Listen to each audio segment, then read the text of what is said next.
Alrighty everyone, welcome back. It is now October 4th of 2025, and given that the whole Charlie Kirk assassination is creating a lot of issues, not just within Hollywood right now, because of a lot of celebrities coming forward, saying many downright awful things about Charlie Kirk, either lying about him, mocking him, attacking him, and it's putting a lot of pressure on many of these Hollywood studios because a lot of those actors and actresses, writers, directors representing them, saying awful things about Charlie Kirk after his passing.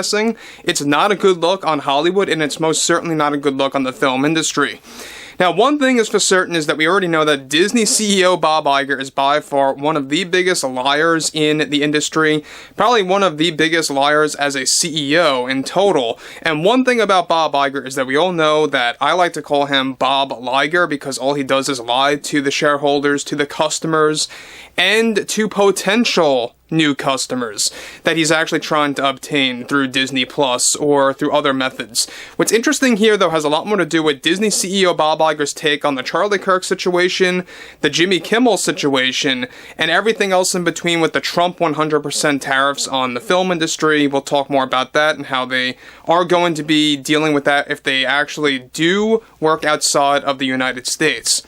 This is Mike Zero. Subscribe if you're new and like this video to see future updates. You could also follow me at Mike01. I thank you also very much for the great and kind support. Now, one thing about Bob Iger is that we know that he is in pure damage control mode right now. We know that he's trying to really keep the Walt Disney Company together and to really just keep everything in place. And at the same exact time, I mean, when you're looking at what Trump recently did with the 100% tariffs, this is obviously panicking Disney. And they are actually very worried about future Marvel-related content for a lot of films that are to be filmed outside of the US and more. But let's get into this. Now, interestingly enough, with the Charlie Kirk assassination creating tons of emotions in the country, and already causing many of those in Hollywood to come out and politicize the entire situation, one major development going on now involves more to do with Disney CEO Bob Iger and what he had to deliver in regards to the Charlie Kirk assassination by tying it to Trump once again. Bob Iger delivered the following. As CEO, it is my responsibility to remain transparent and direct with both of our customers and shareholders, and what we do not tolerate and find to be irresponsible are those that engage in a political agenda.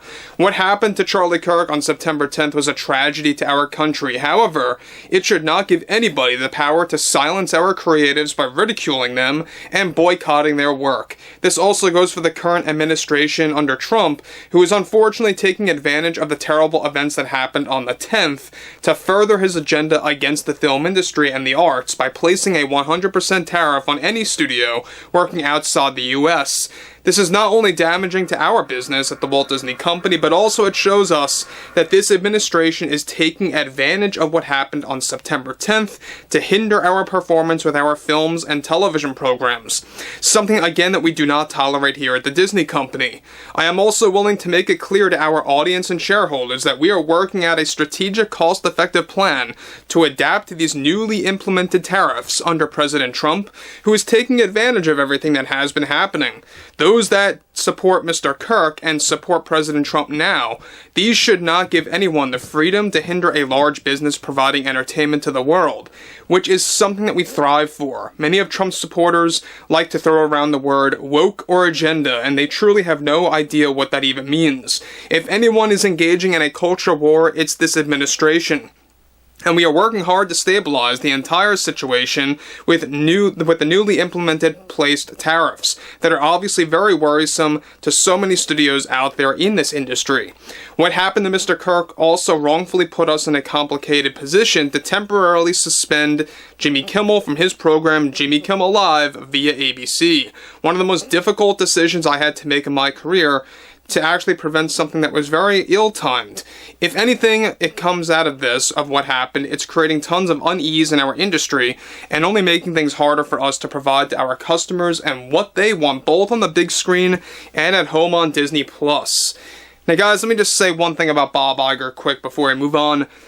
Again, we know that Bob Iger is doing damage control again. He's one to say that they are the ones engaging in a political agenda. I'm talking about how Bob Iger's claiming that the Trump administration is engaging in a political agenda against Disney.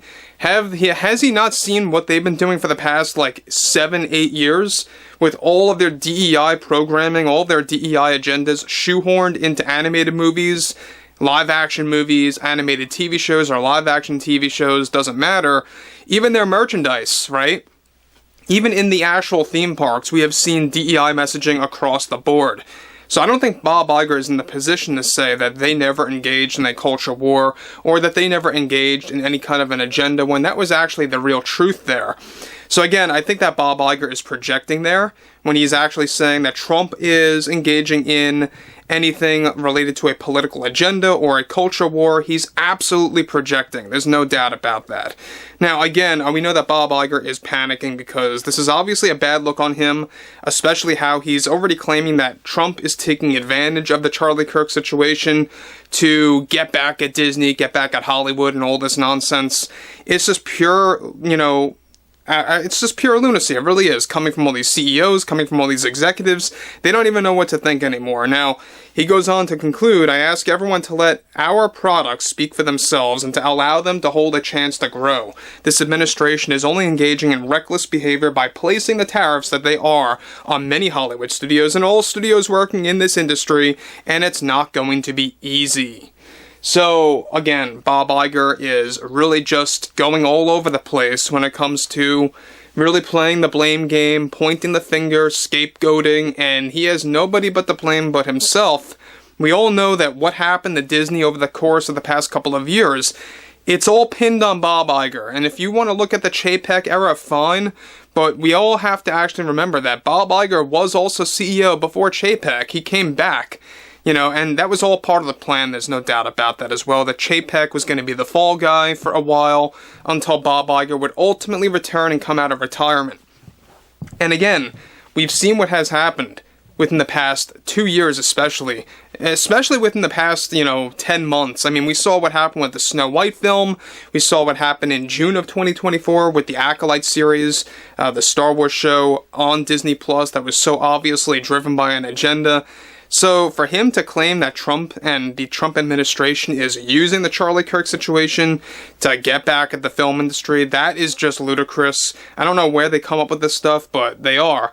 But what's interesting yet again is they have people like Bob Iger, who are obviously trying to get back at the whole 100% tariff thing.